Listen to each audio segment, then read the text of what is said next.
Se você se acidentar e não puder exercer a sua profissão, você tem respaldo? Essa segurança pode vir de uma reserva financeira, uma previdência privada ou de uma das fontes mais conhecidas, o INSS.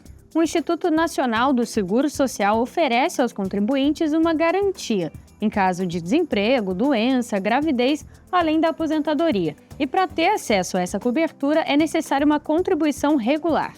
No programa de hoje, você vai conhecer as obrigações e os direitos dos contribuintes e entender a importância de estar em dia com o INSS para usufruir do respaldo oferecido pelo Instituto. Fique com a gente, o Sobre Política está começando.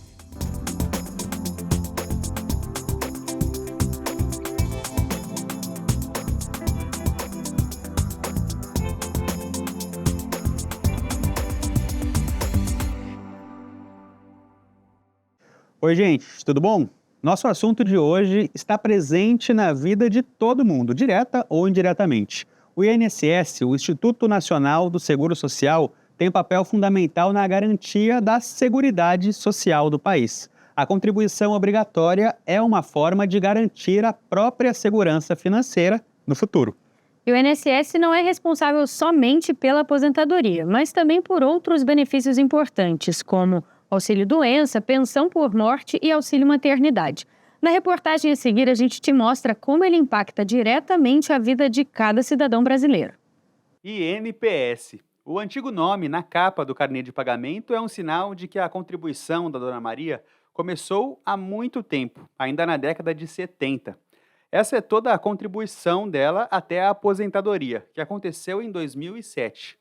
Um resumo de muito esforço e dedicação. O meu marido pagou para mim todo esse tempo e pagou para ele também, mas o meu foi assim excelente, né? Porque no caso, se eu não tivesse feito isso, eu não tinha aposentado. Como sempre cuidou da casa, a Dona Maria fazia a contribuição individual, uma modalidade que garantia a ela benefícios como auxílio-doença e pensão por morte. Recursos que ela não precisou. Todo o trabalho e esforço deram a ela uma aposentadoria sossegada. Agora eu tenho meu dinheirinho, faço o que eu quero, né? E faço tudo isso. Pago as minhas contas, não preciso depender do marido. Então, essa importância, sim, né? Por causa disso, né? O dinheiro faz diferença, né? Mesmo sendo pouco, mas ajuda bastante. Assim como a Dona Maria, mais de 23 milhões de pessoas no Brasil têm como fonte de renda a aposentadoria, um dos benefícios concedidos pelo INSS, o Instituto Nacional de Segurança Social. A Previdência é o maior de todos os programas sociais do país. São mais de 39 milhões de beneficiários e, por isso, tem um grande impacto na economia do Brasil. Segundo o Dataprev, 70% das cidades brasileiras dependem hoje dos benefícios pagos pelo INSS. Nesse ano, mais de 900 bilhões de reais devem ser injetados na economia. Isso porque a Previdência Social também paga outros benefícios. Entre eles estão as aposentadorias por idade, por tempo de contribuição e por invalidez, a pensão por morte, salários maternidade e família e os auxílios doença, acidente e reclusão. Essa advogada previdenciária explica que essas são ferramentas de redução de desigualdade e de promoção do bem-estar do cidadão. Se você contribui, você vai ter direito a benefícios, que pode ser desde uma aposentadoria até um auxílio-doença, um auxílio-acidente, um auxílio-reclusão e por aí vai, né? E temos também o benefício assistencial, que aí já é para aquelas pessoas que pararam de contribuir ou nunca contribuíram, que não são benefícios previdenciários, mas eles estão inseridos lá no Instituto Nacional do Seguro Social. Então, o INSS ele é um instituto muito importante para o brasileiro, porque nós temos muitas cidades, muitos estados que dependem muito dos benefícios do INSS, porque são lugares que já estão em muita vulnerabilidade social e dependem desses benefícios. Então, por isso que é muito importante. A Lei Eloy Chaves, que marcou a criação da Previdência Social no Brasil, é de 1923. De lá para cá, foram 7 reformas, que ajustaram regras de concessão e cálculo de benefícios, idade mínima e tempo de contribuição. E para planejar a própria aposentadoria e garantir acesso aos benefícios previdenciários, a advogada reforça que conhecer o funcionamento do INSS pode fazer toda a diferença. Nós temos as contribuições para o contribuinte individual hoje de 20%, de 11% e de 5%. 5% é para quem abriu o MEI, tá? Que aí vai ser pago através da DAS e o vencimento é todo dia 20. Então, esse é diferenciado, mas só dá direito à aposentadoria por idade. Depois, nós temos a contribuição do contribuinte individual de 11% ou de 20%. Qual a diferença? 11% também ele só vai poder aposentar por idade. E 20%, que é o que eu oriento para a maioria que foi CLT e que tem muita contribuição e que não fez um planejamento previdenciário, paga 20% sobre o salário mínimo ou sobre o que ele, se ele souber quanto ele vai aposentar, o valor que ele vai poder pagar, pode ser a mais, porque daí, quando ele for fazer o planejamento ou quando ele for analisar a vida contributiva dele, ele não ter surpresas de falar, contribui só na modalidade de 11% do salário mínimo e agora eu não vou poder aposentar por tempo de contribuição. Então, tem que se analisar tudo isso. O Cláudio é um exemplo de como se planejar é importante. Ele é vendedor ambulante e, desde 2007, contribui todos os meses. Agora vive a expectativa da aposentadoria, que deve acontecer no ano que vem. Uma hora você precisa se aposentar e, se você não contribuir, você não tem esse direito, né? Então, aqui estão todos os carnês que eu venho há muitos anos contribuindo para chegar a minha vez. E o ano que vem, se Deus quiser, chegou a hora.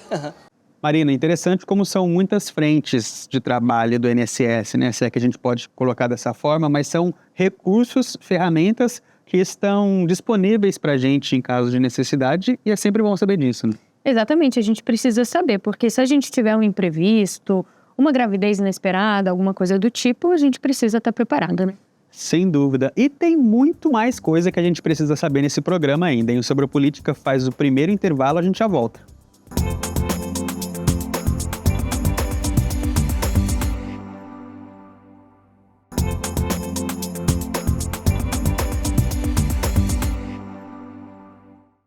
Sobre política de volta, nós já falamos a respeito do funcionamento do INSS como um todo, de como ele está presente na vida de toda a sociedade de forma geral. Agora, a gente vai entender o benefício de prestação continuada, ou o BPC. Para conversar sobre isso, a gente está aqui com a Tatiana Bernardes, que é assistente social. Bem-vinda, Tatiana. Obrigada. Partindo do básico, o que é o BPC? O BPC, ele é um benefício de prestação continuada, né? Ele chega através da Lei Orgânica de Assistência Social e ele é destinado para pessoas com deficiência ou pessoas idosas que não contribuíram com o INSS, né? Ou crianças, por exemplo, que não tiveram ainda a oportunidade. São pessoas que se enquadram em extrema vulnerabilidade, né? Numa situação de extrema vulnerabilidade. Ele destina um salário mínimo, né, para essa pessoa e para adquirir a pessoa precisa se enquadrar, né, em alguns critérios. Então, um desses critérios, ele já faz esse corte através da renda, né? É considerada 1/4 por família, né, por pessoa da casa. Sim. Então, assim, um salário mínimo hoje, se são 4 integrantes dentro daquela família, ele vai estar compondo aí os R$ 353, que é um dos critérios, né, por pessoa da casa. Quem são essas pessoas que vão ser avaliadas, né, como critério de renda? Os familiares, né, que compõem. Esses familiares, eles são compostos por irmãos, né, solteiros, pai, mãe, padrasto ou madrasta, né, cônjuge, né, assim, esposa, e não se enquadra, por exemplo, avós, né? Então, assim, essa renda, se a pessoa reside com um avô, por exemplo, essa renda ela não está sendo contemplada ali, né? Com base nesse critério da renda, a gente já vê mesmo que ela vai atuar especificamente para pessoas numa situação de vulnerabilidade muito grande, né? Porque é uma renda que ainda é muito baixa. Claro que existem exceções e é possível que algumas pessoas que solicitam o BPC, elas consigam adquirir tendo uma renda um pouco maior, né? Então, assim, existe um critério de até R$ 700, mas que essa família precisa comprovar esses gastos que ela possui, que são além, né, e que o SUS não esteja fornecendo. Também não é critério que uma pessoa só receba nessa família. Sim. Então, por exemplo, se existe uma pessoa idosa, né, acima de 65 anos, que tem o direito de receber o LOAS, que se enquadre lá naquela renda que eu falei, e uma pessoa, uma criança dessa família, ela nasce, ela tem uma deficiência, ou o filho desse idoso, ele sofre um acidente ou qualquer situação como essa, e ele passa a ser uma pessoa com deficiência, esse benefício pode ser solicitado. Essa renda que esse idoso ou essa pessoa com deficiência recebe, ela não entra para computar nessa per capita. Não sei se Sim, ficou nessa conta, né? nessa conta. Então, assim, a gente tem situações onde mães têm 2 filhos com deficiência. Então, se esse dinheiro ele é preciso, esse recurso é necessário para cuidar de uma criança, não teria como dividir isso para os 2. Então, isso é uma coisa que causa ainda muito engano, né? Assim, não, eu só tenho direito a um benefício, e não é verdade, né? São 2 crianças, pessoa com deficiência e o idoso na mesma casa têm o mesmo direito. Tá bom? E Tatiana, o BPC se trata de um benefício em que, de forma geral, a população tem ciência, não só da existência dele, mas do processo para adquirir, enfim, para poder fazer o uso desse recurso? As pessoas em geral, elas conhecem, né, sabem que existe esse benefício, mas existe uma dificuldade muito grande ainda aos acessos, Uhum. né? Então, assim, eu como assistente social em atendimentos, eu vejo muito isso, identifico muito isso, e nós temos os CRAS, né, que são do município, estão aí, o Centro de Referência de Assistência Social. Nele, essa família, ela precisa fazer a realização do cadastro único para poder fazer a comprovação dessa renda. Ela pode solicitar esse benefício através do CRAS, né? Mas ela pode também, tendo autonomia, fazer essa solicitação. Então, ela pode entrar em contato no 135, né? Que é o telefone de acesso do INSS, e ali você vai fazendo passo a passo. Eles vão te perguntando e você vai respondendo e vai colocando tudo, até a perícia médica, que muitas vezes para a pessoa com deficiência é necessária, ela já é marcada nesse primeiro atendimento. Então, a pessoa já sai com uma data de perícia agendada, com uma data de avaliação social, que é feita pelo assistente social do INSS, fica todo ali completinho, e ela tem como entrar em contato todas as vezes para poder solicitar, saber o andamento, como que está, se está precisando de algum envio de documento, né? E também tem como baixar o aplicativo Meu INSS no celular, e ela vai entrar nos serviços e fazer essa solicitação. Através dos serviços, ele vai ficar pedindo ali o RG, e aí a pessoa pode fazer do próprio celular e ir Todo anexando o esses processo ali. documentos. Então, Uhum. muitas pessoas, né, elas com pouco recurso, elas ainda pagam, né, para que outras pessoas façam esse trabalho, e é possível que elas façam também, né, ou um familiar que entenda mais, né, saiba mexer no aplicativo, pode estar recorrendo ao CRAS, que as assistentes sociais fazem essa solicitação também, né? E ele mesmo pode adquirir essa senha, ele pode acompanhar, ele pode ver se foi deferido ou não, e ele tem toda essa possibilidade de acompanhamento, né, da sua solicitação. Esse é um auxílio, sem dúvidas, muito importante. Mas você acha, Tatiana, que ele deveria vir acompanhado de alguma outra política, ou ele vem acompanhado de alguma outra política?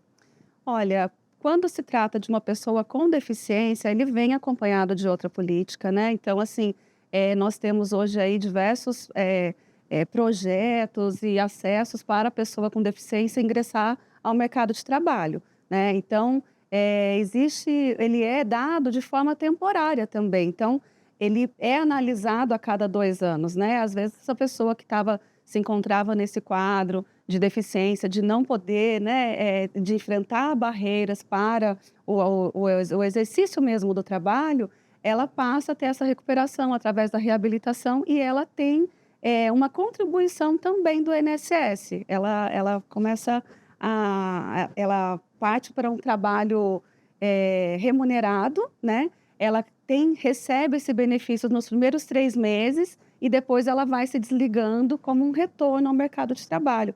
O que, assim, a gente verifica muito, em muitos atendimentos, a grande vontade dessas pessoas é voltar ao mercado de trabalho, né?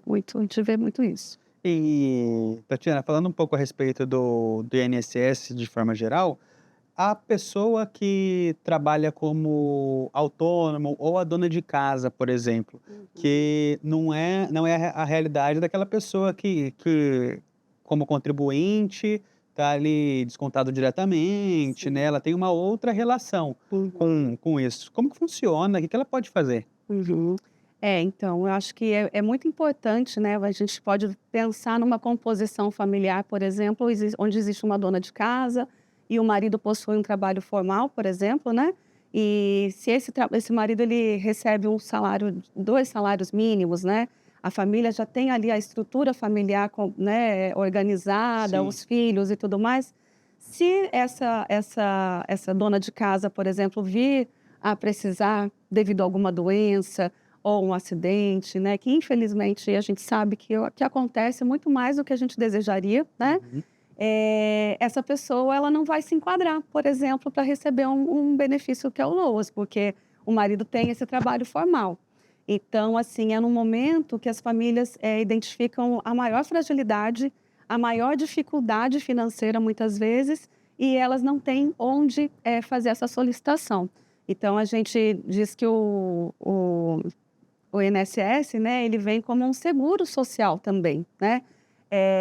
A dona de casa, por exemplo, ela pode contribuir com uma alíquota muito baixa, que é 5% de um salário mínimo, né? Isso vai dar hoje aproximadamente R$ 70 por mês. Uhum. E ela pode gozar de todos os direitos e benefícios de uma pessoa que esteja contribuindo formalmente, né? Então, se ela necessitar por alguma situação, né, emergencial, ela pode receber o auxílio doença, ela pode ter uma aposentadoria por invalidez, por exemplo, né? Então, são várias formas de contribuição também.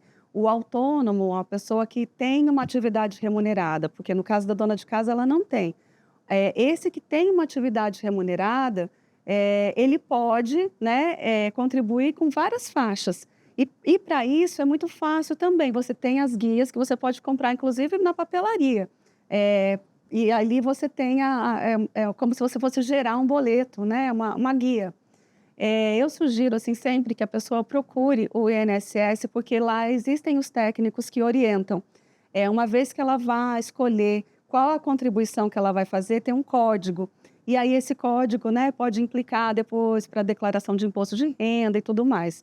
Então, acho que é importante, né, esse primeiro contato. Uma pessoa desempregada também pode estar fazendo essa contribuição e, automaticamente, quando ela iniciar o mercado de trabalho novamente, ela não precisa ir lá comunicar ao INSS. É automático Uma também, porque automatização. é interligado, né? Aham. Então, ela passa a ser uma contribuinte formal novamente e ela goza de todos esses outros direitos que eu falei. Perfeito. Tatiana, gostaria de agradecer a sua presença aqui no Sobre Política. A gente chegou a um assunto muito complexo, realmente, Sim. né, Marina? E que foi muito esclarecedor de forma geral para a gente. Muito obrigado. E eu que agradeço a oportunidade. Obrigada. Interessante, né, Marina? Já sabia de tudo na ponta da língua, não? Não sabia. E é super importante a gente discutir isso, para quem não precisa do benefício entender o papel dele, e 2, para quem é elegível, né, o benefício, de repente solicitar, descobrir que pode solicitar, né? Exatamente. Eu vejo que, de certa forma, é mais simples do que a gente imagina, né? A pessoa poder solicitar sozinha, de forma independente, procurar, ter o acesso diretamente, né? Com certeza. Bom, gente, Sobre Política faz mais um intervalo e a gente já volta.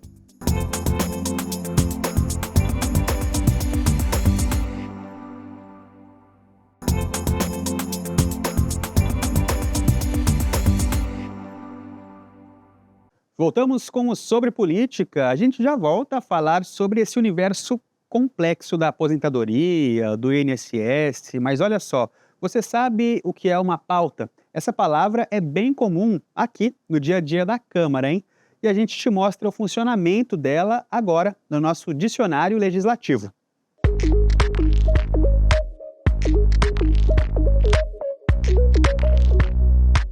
Pauta é o termo utilizado para se referir à ordem do dia ou tudo que será apreciado na sessão, como a leitura ou a votação de projetos de lei, requerimentos, indicações, moções e outros documentos. A pauta de terça-feira fica disponível para os vereadores e para a população com 3 horas de antecedência. Já a pauta de quinta-feira, dia dedicado à apreciação de projetos de lei, a pauta pode ser consultada com 24 horas de antecedência. Olha só, gente, hoje o Sobre Política está mostrando o quanto essa questão de renda, INSS, aposentadoria é bem complexa, né, Marina? Com certeza. Mas a questão agora é a seguinte: como você aí planeja o seu futuro? Já parou para pensar se está preparado para a aposentadoria? Ou melhor, se está tratando o dinheiro da forma correta para quando você chegar lá na terceira idade, enfim, quando precisar, né, Marina? Pois é, Marvin, às vezes a gente fica planejando só o presente e não para pensar em como vai ser essa fase, né? Muita gente faz as contas e procura a previdência privada, que pode ser um complemento importante para garantir um futuro mais confortável. Bom, e nós fomos às ruas para saber como as pessoas encaram esse assunto. Confere aí. Ter tempo de qualidade com o filho é um dos prazeres que a aposentadoria proporciona ao Vicente. Faz 4 anos que o engenheiro encerrou o ciclo de trabalho e, além de curtir a família, ele viaja, cuida da saúde física e tem mais tempo para ele mesmo. Hoje eu tento fazer o máximo possível daquilo que eu planejei realmente, né? Que é poder passear, poder curtir o meu momento lazer, meu momento com meu filho. Eu tenho um filho de 11 anos que a gente se diverte bastante. Então tudo isso aí fez parte do meu planejamento, com exceção do filho, é óbvio. Nessa época eu já aprendi a ter os filhos que eu tenho mais velho com 27, 28 anos e meio que longe deles, mas na verdade veio pequenininho e a gente está curtindo bastante, que eu consigo hoje ser tanto uma pessoa que aproveita a vida e aproveita também esse momento da criança, né? Que é um momento que é difícil a gente aproveitar quando está trabalhando. Aproveitar a vida como sempre desejou se tornou possível porque desde muito cedo Vicente entendeu que não poderia contar apenas com a Previdência Social. E ao longo de quase 40 anos, guardava todo mês ao menos 30% do salário. E eu comecei como estagiário, então eu ganhava 2 salários mínimos. E já com 2 salários mínimos eu guardava aquilo que eu podia. Por quê? O importante não é aonde você está fazendo, porque é legal gastar dinheiro. Só que aquilo é um prazer momentâneo, acabou ali, já era. Né? Agora, o recurso que você está provendo para o futuro, ele vai te dar esse fôlego, essa resistência por mais tempo. Então, a grande diferença para mim foi pensar desse jeito. Não foi fácil, no começo era muito difícil, então eu tive que abrir mão de muita coisa. A gente viu aí que o planejamento foi o ponto fundamental para o Vicente usufruir da aposentadoria de forma tranquila e confortável. E o exemplo dele vale para todo mundo, até porque a gente precisa pensar que o nosso sistema previdenciário enfrenta um momento bastante delicado. Um estudo feito com dados na PNAD contínua de 2022 mostra que o número de novos contribuintes no sistema previdenciário foi de 0,7%.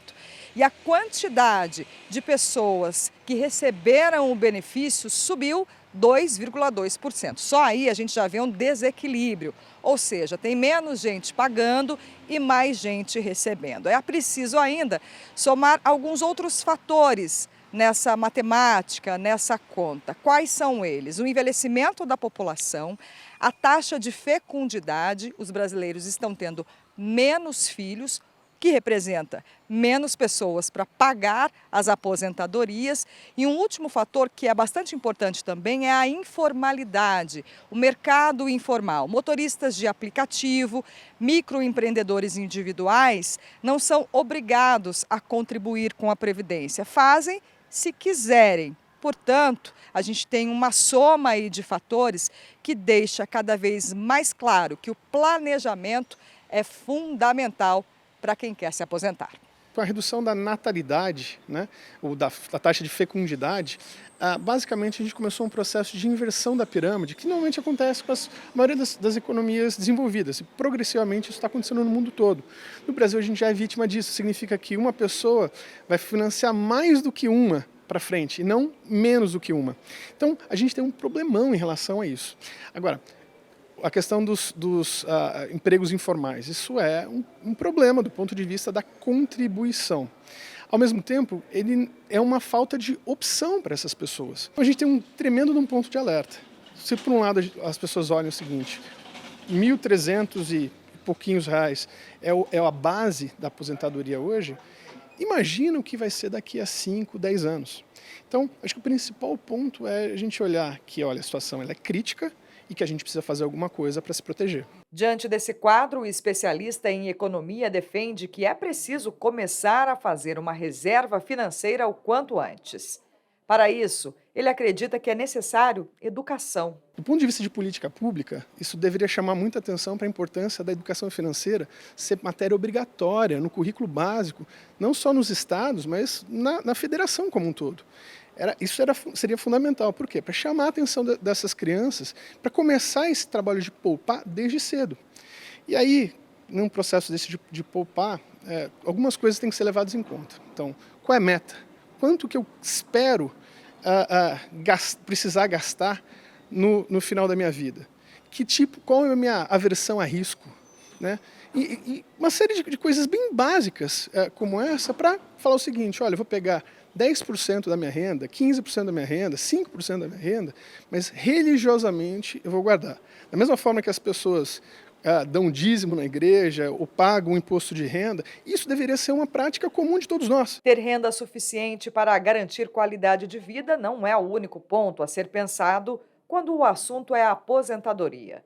Depois de muitos anos de trabalho, é comum sentir-se sem rumo ou improdutivo.